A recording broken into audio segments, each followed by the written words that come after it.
विद्यार्थी मित्रांनो, आज आपण 10वीच्या वर्गातील सायन्स अँड टेक्नॉलॉजी पार्ट 2 मधील नंबर 2चं जे चॅप्टर आहे life process in living organism part 1 मधील टॉपिक आहे energy from different food components, विविध अन्न घटकांपासून मिळणारी ऊर्जा.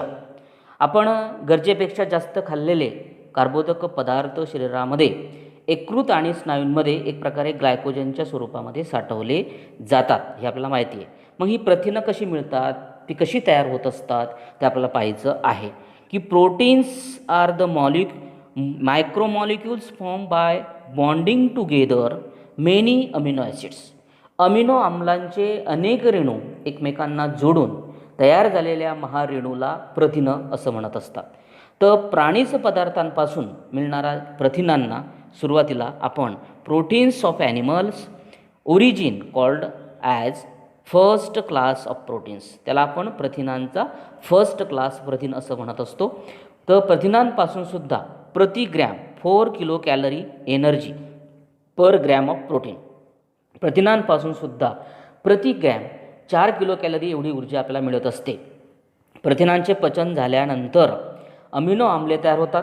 ही जी अमिनो आम्ले आहेत ती शरीरामध्ये शोषली जातात, लक्षात, आणि रक्ताद्वारे प्रत्येक अवयव व पेशींपर्यंत ती पोहोचवली जात असतात. आणि वेगवेगळे जे अवयव आहेत व पेशी त्या अमिनो आम्लांपासून अथवा त्या शरीराला आवश्यक असलेली जी प्रथिनं आहेत ती तयार करत असतात. आता त्याची माहिती आपण या ठिकाणी घेणार आहोत एक्झाम्पलच्या द्वारे. तर अमिनो ॲसिड्स जे आहेत प्रथिनांच्या पचनानंतर तयार झालेले अमिनो आम्ल, त्याच्यामध्ये तुम्हाला सुरुवातीला समजा स्किन त्वचा, त्याच्यामध्ये मॅलिनिन किंवा त्याला कॅरोटीन म्हणतो आपण. ओके, तर मॅलिनिन रंगद्रव्य आहे किंवा कॅरेटीन. त्यानंतर बोन्स, त्याला हाडे म्हणतो, त्याच्यामध्ये ऑसिन अशा प्रकारचा घटक असतो. त्यानंतर सेल, त्याला पेशी, त्याच्यामध्ये various proteins of cell membranes, various enzymes, प्रद्रव्य पटलातील प्रथिनं आणि विविध विकरे. त्यानंतर पॅन्क्रियास स्वादुपिंड, त्याच्यामध्ये इन्शुलिन आणि ट्रिप्सिन अशा प्रकारचे घटक आहेत. त्यानंतर आहे पुढचं दिलेलं तुम्हाला पिट्युटरी ग्लँड्स, पीयूषिका ग्रंथी म्हणतात, त्याच्यामध्ये व्हेरियस हार्मोन्स, विविध संप्रेरके. त्यानंतर मसल्स स्नायू, त्याच्यामध्ये तुम्हाला ॲक्टिन आणि मायोसिन ही 2 प्रकारची फ्लेक्झिबल प्रोटीन्स, अतिशय लवचिक असलेली प्रथिनं त्या ठिकाणी असतात. आणि ब्लड्स रक्त, त्याच्यामध्ये हिमोग्लोबिन्स आणि अँटीबॉडीज, त्याला प्रतिपिंड असं आपण म्हणतो. अशा प्रकारे प्रथिनांच्या पचनानंतर तयार झालेली जी अमिनो आम्ले आहेत वेगवेगळ्या पोझिशनमध्ये त्या ठिकाणी तुम्हाला दिलेली आहेत. तर आपण एखाद्या वेळेस गरजेपेक्षा जास्त खात असतो, बरोबर की नाही. एखाद्या वेळेस आपण गरजेपेक्षा जास्त सेवन केलेल्या प्रथिनांपासून मिळालेली जी अमिनो आम्ल शरीरामध्ये साठवून ठेवली जात नाही, त्यांचं विघटन केलं जात असतं. एक्सेसिव्ह जे अमिनो ॲसिड्स आहेत ते त्यांचं विघटन करून त्यातून तयार झालेला जो अमोनिया आहे तो शरीराबाहेर टाकला जातो. अमोनिया फॉर्म इलिमिनेट आउट, शरीराबाहेर टाकून दिला जातो. आणि गरज असेल तरच प्रथिनांचं रूपांतर दुसऱ्या उपयोगी पदार्थांमध्ये केलं जातं. युजफुल जे like glucose through the process of gluconeogenesis, या प्रोसेसच्याद्वारे त्या प्रक्रियांमध्ये ग्लुकोजमध्ये त्याचं रूपांतर केलं जातं. तर वनस्पती स्वतःला लागणारी जी अमिनो आम्ल आहेत खनिजापासून नव्यानेच तयार करतात व त्यापासून विविध जी प्रथिने आहेत ती त्या ठिकाणी तयार करतात. तर वनस्पती पेशींच्या हरितलवकांमध्ये असलेलं रुबिस्को नावाचं विकर म्हणजेच निसर्गात सर्वात जास्त प्रमाणात आढळणारं प्रथिन आहे. रुबिस्को हे सर्वात जास्त आढळणारं निसर्गामध्ये असणारं एक प्रकारचं जे विकर आहे ते सर्वात जास्त आढळणारं हे विकर आहे. त्यानंतर मेदाम्ले ज्या आहेत की मेदाम्ले आणि अल्कोहोलचे जे रेणू असतात ते विशिष्ट रासायनिक बंधाने जोडून तयार झालेल्या पदार्थांना आपण स्निग्ध पदार्थ म्हणतो. The substance form by specific chemical bonds between the fatty acids and alcohol are called lipids, त्याला आपण स्निग्ध पदार्थ असं म्हणत असतो. त्याच्यामध्ये मेदाम्ल आणि अल्कोहोल रेणूचं विशिष्ट रासायनिक बंधाने ते जोडलेले असतात. आपण सेवन केलेले जे स्निग्ध पदार्थाचे पचन होतं म्हणजे त्याचं रूपांतर मेदाम्ल आणि अल्कोहोलमध्ये केलं जातं. लक्षात, त्याचं रूपांतर फॅटी ॲसिड्स आणि अल्कोहोलमध्ये केलं जातं आणि मेदाम्ल शोषून घेतली जातात आणि शरीरातील सर्वत्र ती पोहोचवली जातात. वेगवेगळ्या ज्या पेशी असतात त्यापासून त्यांना आवश्यक असलेले जे पदार्थ ते तयार करतात. त्याच्यामध्ये उदाहरणार्थ पेशीचे जे प्रद्रव्य पटल तयार करण्यासाठी फॉस्फोलिपिड्स, पेशींचं प्रद्रव्य तयार करण्यासाठी फॉस्फोलिपिड नावाचं रेणू आवश्यक असतात. ते मेदाम्लापासून तयार केले जातात. त्या व्यतिरिक्त अजून तुम्हाला दिलेले आहेत की तयार करत असताना त्या ठिकाणी प्रोस्टोजिरॉन्स लक्षामध्ये, त्यानंतर इन्स्ट्रोजेन्स, टेस्टेरोन्स, त्यानंतर अल्डोस्टेरॉन्स अशा प्रकारचे अनेक संप्रेरके त्या ठिकाणी चेतापेशींच्या अक्षतंतूंभोवती असलेलं आवरण तयार करण्यासाठी त्या ठिकाणी मेदाम्लाचा वापर केला जातो. त्यानंतर स्निग्ध पदार्थांपासून आपल्याला 9 किलो कॅलरी इतकी ऊर्जा मिळते आणि रोजच्या गरजेपेक्षा जास्त सेवन केलेले जे स्निग्ध पदार्थ शरीरात चरबीयुक्त एक प्रकारे संयोजी ऊतींमध्ये साठवून ठेवलं जातं. Excesses of lipids are stored in adipose connective tissue in the body. चरबीयुक्त जी संयोजी ऊती असते त्यामध्ये जास्तीचं जे स्निग्ध पदार्थ असतात ते त्या ठिकाणी साठवून ठेवले जात असतात. त्यानंतर आपल्याला माहिती आहे की वेगवेगळ्या प्रकारचे व्हिटॅमिन्स आहेत की जीवनसत्वमध्ये विविध रासायनिक पदार्थांचा गट आहे की ज्याच्यामध्ये आपल्याला प्रत्येक पदार्थाची शरीरातील विविध कार्य सुरळीतपणे पार पाडण्यासाठी आवश्यकता असते. तर जीवनसत्वाचे प्रकार आहेत 6 main types of vitamins, A, B, C, D, E आणि K अशा प्रकारचे प्रकार आहेत. त्याच्यापैकी जे 3 प्रकार आहेत याच्यापैकी A, D, E आणि K मेद हे विद्राव्य आहेत. लक्षात, हे सोल्युबल आहेत आणि B आणि C जे 2 प्रकार आहेत हे एक प्रकारचे सोल्युबल आहेत म्हणजेच विद्राव्य आहेत. विद्राव्य पदार्थ होते हे जलविद्राव्य आहेत. तर अशा प्रकारे ग्लुकोज विघटन आणि क्रेब चक्र या प्रथिनांमध्ये FADH2 आणि NADH2 तयार होते. ते तयार करण्यासाठी अनुक्रमे तुम्हाला त्या ठिकाणी एक प्रकारे रायबोफ्लेविन्स जीवनसत्व त्याला आपण B2 आणि निकोटोनामाइड्स जे आहेत त्याला जीवनसत्व B5 यांचा उपयोग त्या ठिकाणी केला जातो. त्यानंतर आपल्याला माहिती आहे की आपल्या शरीरामध्ये पाण्याचं जे प्रमाण आहे ते 65 to 70 इतक्या % आहे. प्रत्येक पेशीमध्ये पेशीच्या वजनाच्या 70% इतक्या प्रकारामध्ये पाणी असतं. रक्तामध्ये सुद्धा रक्तद्रव्याच्या जवळपास 90% पाणीच आहे. त्यानंतर शरीरामध्ये थोडे जरी पाणी कमी झाले तरी पेशींचे आणि पर्यायाने शरीरांचं कामकाज एक प्रकारे बिघडून जातं. लक्षात, म्हणून पाणीसुद्धा एक अत्यंत महत्त्वाचा इसेन्शियल न्यूट्रिशन्स आहे. तर वरील सर्व पोषक द्रव्यांमध्ये तंतुमय जे पदार्थ असतात अत्यंत महत्त्वाचं पोषक द्रव्य त्या ठिकाणी आहेत. खरोखर तंतुमय पदार्थ आपण पचवू शकत नाही. खात असताना जे डायजेस्टिव्ह करत असताना जे फायबरस सबस्टन्स असतात ते आपण पचवू शकत नाही, पण त्यांची इतर पदार्थाच्या पचनक्रियेमध्ये आणि न पचलेले जे अन्न असतं ते बाहेर टाकण्याच्या क्रियेमध्ये खूप त्यांची मदत आपल्याला होत असते. तर अशा प्रकारे आपण की लिफी व्हेजिटेबल, फ्रूट्स, सिरियल्स, पालेभाज्या, फळं, धान्य यापासून आपल्याला तंतुमय पदार्थ मिळत असतात. लक्षात. त्यानंतर पुढचा टॉपिक आपल्याला पाहायचा आहे आता. त्यात तुम्हाला दिलेला आहे की cell division an essential life process. पेशी विभाजन एक आवश्यक जीवन प्रक्रिया. तर आपल्याला माहिती आहे की पेशी विभाजन हा पेशीच्या आणि सजीवांच्या अनेक गुणधर्म जे आहेत त्याच्यापैकी एक महत्त्वाचा गुणधर्म आहे. सेल डिव्हिजन जो आहे तो इम्पॉर्टंट एक प्रकारचा महत्त्वाचा गुणधर्म आहे. तर या गुणधर्मामुळेच एका सजीवांपासून नवीन सजीव निर्माण होऊ शकतो आणि जे बहुपेशीय सजीव आहेत मल्टीसेल्युलर्स ऑर्गॅनिझम बहुपेशीय सजीवांच्या शरीरामध्ये वाढ होऊ शकते. शरीरात झालेली झीज आपल्याला भरवून काढता येते. लक्षात, बॉडी ऑफ द रिस्टोअर. मग अशा प्रकारे पेशी विभाजनाचे त्यांनी 2 प्रकार पाडलेले आहेत. There are the 2 types of the cell division. Number 1 आहे मायटॉसिस म्हणजेच त्याला सूत्री विभाजन अँड सेकंड आहे मेओसिस मीन्स अर्धगुणसूत्री विभाजन. तर सूत्री विभाजन शरीरामध्ये कायिक पेशी ज्या आहेत आणि मूल पेशींमध्ये घडून येतं. Mitosis occurs in somatic cells and stem cell of the body. लक्षात. आणि जे 2 नंबर आहे whereas meiosis occurs in the germs cell. आणि जे अर्धगुणसूत्री विभाजन आहे ते ज्या जननाच्या पेशी असतात त्याच्यात जननपेशी अवलंबत असतात. तर पेशी विभाजनाचा अभ्यास करण्यापूर्वी आपल्याला त्यांची रचना कशी आहे ती माहिती असणं आवश्यक आहे. त्यासाठी प्रत्येक केंद्रकी पेशीमध्ये एकच केंद्रक असतं प्रत्येक सेलमध्ये, तुम्हाला माहिती आहे. त्याच्या व्यतिरिक्त इतर अनेक अंगकसुद्धा असतात. त्या माहितीच्या आधारे आपण पेशींचा अभ्यास कशा प्रकारे केला जातो याची सविस्तर माहिती आपण त्या ठिकाणी पाहणार आहोत.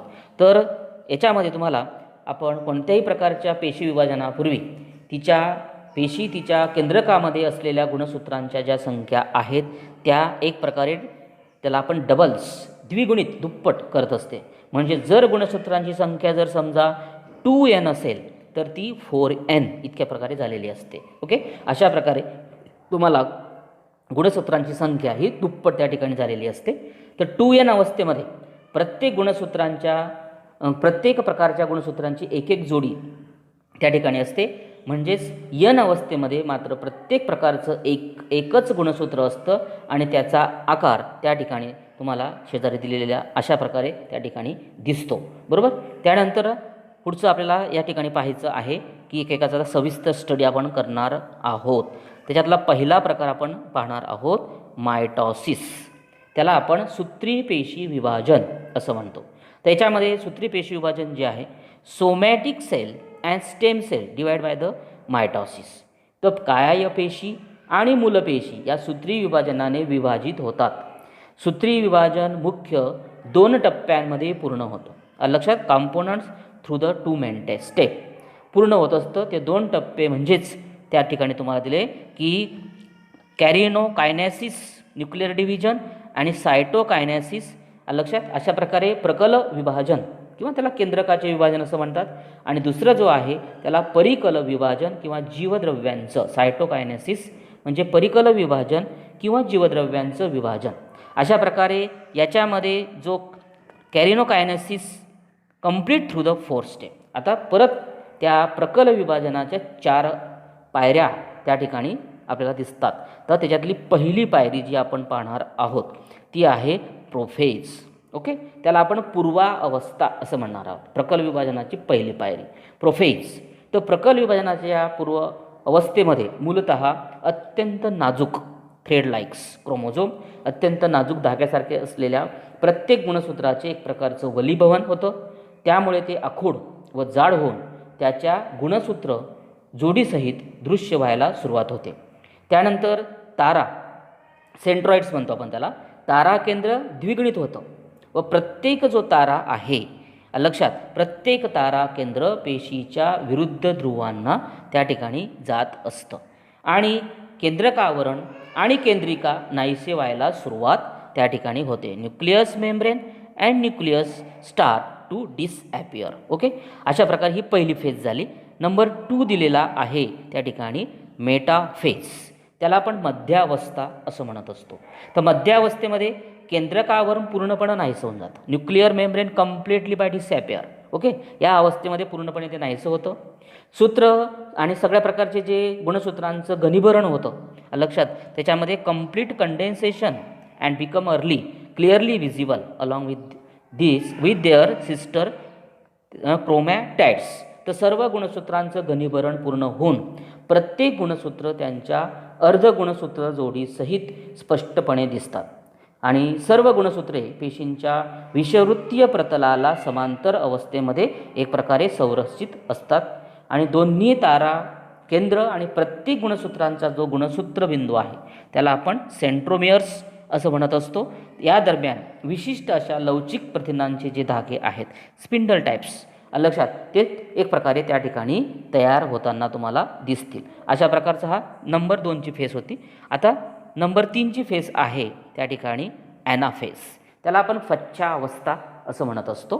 तर या फच्छावस्थेमध्ये त्या धाग्यांच्या मदतीने गुणसूत्र बिंदूंचं विभाजन त्या ठिकाणी होत असतं. लक्षात. स्प्लिट देअर बाय सेपरेट त्याचं विभाजन होऊन गुणसूत्रबिंदूंचे विभाजन होऊन प्रत्येक गुणसूत्राची अर्धगुणसूत्र जोडी वेगळी होऊन विरुद्ध दिशेला ओढली जाते आणि वेगळ्या झालेल्या अर्धगुणसूत्रांना एक प्रकारे डॉटर क्रोमोझोम जन्य गुणसूत्रे, लक्षात, डॉटर्स क्रोमोझोम जन्य गुणसूत्रे त्या ठिकाणी त्यांना म्हणत असतात. त्यानंतर यावेळी ही जी ओढली जाणारी जी गुणसूत्र आहेत ती केळीच्या घडासारखी दिसतात आणि अशा प्रकारे, लक्षात, ब्रँच ऑफ द बनाना, केळीच्या घडासारखी दिसतात आणि अशा तऱ्हेने गुणसूत्रांचे 2-2 संच पेशींच्या 2 टोकांना पोहोचवली जातात. लक्षात, reach opposite poles of the cell, दोन्ही टोकांना ती पोहोचवली जात असतात. त्यानंतरची 4 नंबरची अवस्था आपण पाहणार आहोत, टेलोफेज.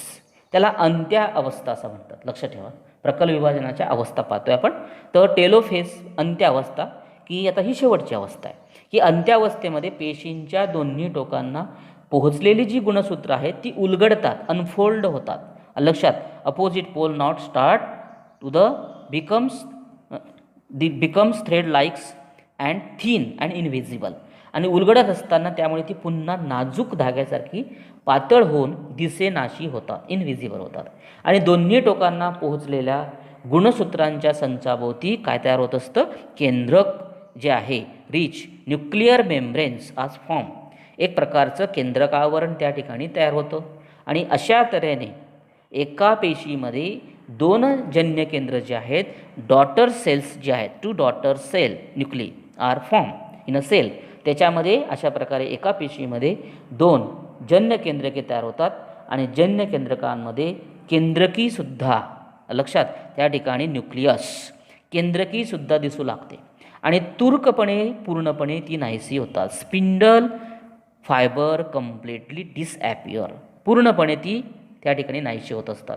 अशा तऱ्हेने आपण जे कॅरेनोकायनेसिस आहे, प्रकल विभाजन पूर्ण होत असतं आणि नंतर सायटोकायनेसिस म्हणजे परिकल विभाजन त्या ठिकाणी सुरू होत असतं. तर परिकल विभाजनाने पेशी द्रव्याचे विभाजन होऊन 2 नवीन पेशी त्या ठिकाणी तयार होत असतात. लक्षात, 2 प्रकारच्या पेशी त्या ठिकाणी तयार होतात. त्यांना आपण एक प्रकारे डॉटर सेल म्हणतो. The cytoplasm divides by cytokinesis and 2 new cells are form which are called daughter cell. लक्षात, की परकल विभाजनाने पेशी द्रव्यांचं विभाजन होऊन 2 नवीन पेशी तयार होतात, ज्यांना जन्य पेशी असं म्हणत असतो. तर या प्रक्रियेमध्ये पेशींच्या विषुववृत्तीय प्रतलाला समांतर एक खाच तयार होऊन ती हळूहळू खोलवर जाते आणि 2 नव्या पेशी त्या ठिकाणी तयार होत असतात. तर पेशींमध्ये मात्र खाच तयार न होता त्या पेशीद्रव्याच्या बरोबर मध्यभागी अशा प्रकारे एक पेशीपटल, सेल प्लेट्स तयार होऊन परिकल विभाजन त्या ठिकाणी तयार होत असतं. अशा प्रकारे सूत्री विभाजन जे आहे त्या ठिकाणी, की सूत्री विभाजन शरीराच्या वाढीसाठी आवश्यक आहे. Mitosis is essential for the growth of body. Okay. त्यानंतर त्या ठिकाणी तुम्हाला beside necessary for the restoration of emaciated body, wound healing, formation of blood cell, की शरीराची झालेली झीज भरून काढण्यासाठी, जखमा बऱ्या करण्यासाठी, सर्व प्रकारच्या रक्तपेशी तयार करण्यासाठी आपण त्या ठिकाणी इत्यादी कारणांसाठी सूत्रविभाजनाची आवश्यकता असते. त्याची नेसेसरी आवश्यकता का असते याचं कारण तुम्हाला सांगितलेलं आहे. त्यानंतर पुढचा जो टॉपिक आहे मेओसिस, त्याला आपण अर्धसूत्री विभाजन असं म्हणणार आहोत. तर याच्यामध्ये वेगवेगळ्या प्रकारच्या अवस्था आहेत अर्धसूत्री विभाजनाच्या. तुम्हाला डायग्रॅम अत्यंत महत्त्वाच्या दिलेल्या आहेत. त्या डायग्रॅम लक्षात ठेवाव्या लागतील, की अर्धसूत्री विभाजन 2 टप्प्यांमध्ये पूर्ण होतं. Mitosis is completed through the 2 stages. ते 2 टप्पे म्हणजे त्याच्यामध्ये first meiosis first and meiosis second, अर्धसूत्री विभाजन भाग 1 आणि भाग 2. तर याच्यामध्ये तुम्हाला मेओसिस 1 जो आहे भाग 1 मध्ये सजीवातील गुणसूत्रांमध्ये जनकीय विचरण किंवा जनुकीय पुनसंयोग, लक्षात, की त्याच्यामध्ये एक प्रकारे recombination crossing over occurs between the homologous chromosome and thereafter those homologous chromosomes. लक्षामध्ये अशा प्रकारे सजातीय जे गुणसूत्रांमध्ये जनुकीय विचरण किंवा जनुकीय पुनसंयोग होतो आणि नंतर ती सजातीय गुणसूत्रे, अर्धगुणसूत्र जोडी नाही, लक्षात ठेवा हां. अशा प्रकारे 2 संचांमध्ये विभागली जाऊन 2 एकगुणी पेशी त्या ठिकाणी तयार होत असतात. अशा प्रकारे तुम्हाला त्याच्या काही डायग्रॅम्स पण दिल्या आहेत, ह्यासुद्धा इम्पॉर्टंट आहेत की प्रोफेज पूर्वावस्था second, metaphase मध्यावस्था second, anaphase पश्चावस्था second आणि टेलोफेज अंत्यावस्था नंबर 2. अशा प्रकारचे अर्धसूत्री विभाजनाचे भाग 2 मध्ये होणारी जी क्रिया आहे ती त्या ठिकाणी तुम्हाला स्पष्ट केलेली आहे. आता याचं स्पष्टीकरण आपण पाहणार आहोत की अर्धसूत्री विभाजनाचा भाग 2 जो आहे हा सूत्री विभाजनासारखाच असतो, लक्षात मागच्यासारखाच. तर यातील भाग 1 मध्ये तयार झालेली दोन्ही एकगुणी जी पेशी आहेत पुनःसंयोजित अर्धगुणसूत्री जोड्या वेगळ्या होऊन त्या ठिकाणी तुम्हाला त्या पेशी विभाजित होतात आणि त्यापासून 4 एकगुणी पेशी त्या ठिकाणी तयार होतात. 2 haploid daughter cells in the meiosis 1 undergoes division by separation recombined sister chromatids and 4 haploid daughter cells are forms. Okay. त्यानंतर त्याच्यामध्ये तुम्हाला process gamete production and spore formation occurs by the meiosis. युग्मक आणि जे बीजाणू तयार करण्याची प्रक्रिया अर्धसूत्री विभाजनाने होत असते. या पेशी विभाजनाच्या पद्धतीमध्ये तुम्हाला एक द्विगुणी, लक्षात, पेशीपासून 4 पेशी त्या ठिकाणी तयार होत असतात. तर अशा प्रकारे या पेशी विभाजनाच्या वेळी त्या ठिकाणी जे होमोलोगस आहेत, होमोलोगस त्याला आपण समजातीय गुणसूत्रांमध्ये त्या एक प्रकारे क्रॉसिंग ओव्हर पारगती होत असतात आणि जनुकांचं जे पुनःसंयोग आहे रिकॉम्बिनेशन, लक्षात, जनुकांचं एक प्रकारचं पुनःसंयोग होत असतं. यामुळे तयार होणाऱ्या 4ही ज्या जनक पेशी असतात, नवजात सजीव म्हणतो आपण त्याला, डॉटर्स सेल, त्या जनुकीयदृष्ट्या जनक पेशींपेक्षा म्हणजेच पॅरेंट जे सेल्स आहेत त्यांच्यापेक्षा आणि एकमेकांपेक्षा कशा दिसतात, त्या एक प्रकारे डिफरंट म्हणजे वेगवेगळ्या त्या ठिकाणी दिसत असतात. अशा प्रकारे आपण मेओसिस आणि मायटॉसिस याचं स्पष्टीकरण त्या ठिकाणी पाहिलेलं आहे. त्यानंतरचं पुढचं एक प्रयोग दिला आहे तुम्हाला की आपल्याला साहित्य, चंचुपात्र, काचपट्टी, आच्छादन काच, चिमटा, संयुक्त सूक्ष्मदर्शी आणि वॉच ग्लास. पदार्थ घेताना तुम्हाला एक मध्यम आकाराचा कांदा घ्यायचा आहे, लक्षामध्ये मीडियम साईज.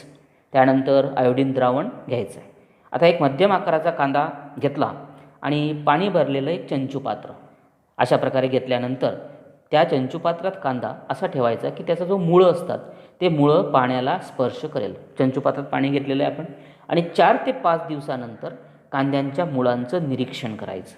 तर त्यापैकी काही मुळांचा टोकाकडील भाग कापून तुम्ही वॉच ग्लासमध्ये घ्या, त्यात आयोडीनच्या द्रावणाचे काही थेंब टाका आणि 5 मिनिटानंतर त्यातील एका मुळाचा भाग काचपट्टीवर घेऊन चिमट्याच्या साह्याने चपट्या भागाकडून दाबायचं. त्यावर पाण्याचे 1 ते 2 थेंब घेऊन आच्छादन काच काळजीपूर्वक अशी स्वच्छ त्यावर ठेवायची की त्यामध्ये हवा राहणार नाही, ही महत्त्वाची काळजी घ्यायची. आता तयार झालेली जी काचपट्टी आहे ती संयुक्त सूक्ष्मदर्शकाखाली ठेवून तिचं निरीक्षण करायचं आणि पेशी विभाजनाची कोणती अवस्था तुम्हाला आपण ज्या पाहिल्यात त्याच्यातली कोणती अवस्था दिसून येते हे तुम्हाला त्या ठिकाणी ऑब्झर्वेशन केल्यानंतर कळेल. आणि त्यानंतर त्याच्यामध्ये तुम्हाला जे गुणसूत्रे आहेत त्या गुणसूत्रांचं रूपांतर कशा प्रकारे होत असतं, लक्षात, द्विगुणित पेशी म्हणजे काय, यन जे आहेत एकगुणित पेशी म्हणजे काय, त्याच्यानंतर सजातीय गुणसूत्र कशाला म्हणतात, युग्मक पेशी 2n असतात की n असतात, एक पेशी कशी तयार होत असतात, लक्षात, या सगळ्या प्रश्नांचं तुम्ही त्या ठिकाणी प्रयोग केल्यानंतर त्याचं तुम्ही माहिती ही जमा करू शकता. अशा प्रकारे विद्यार्थी मित्रांनो, व्हिडिओ आवडल्यास लाईक करा, शेअर करा, सबस्क्राईब करा. थँक्यू मित्रांनो.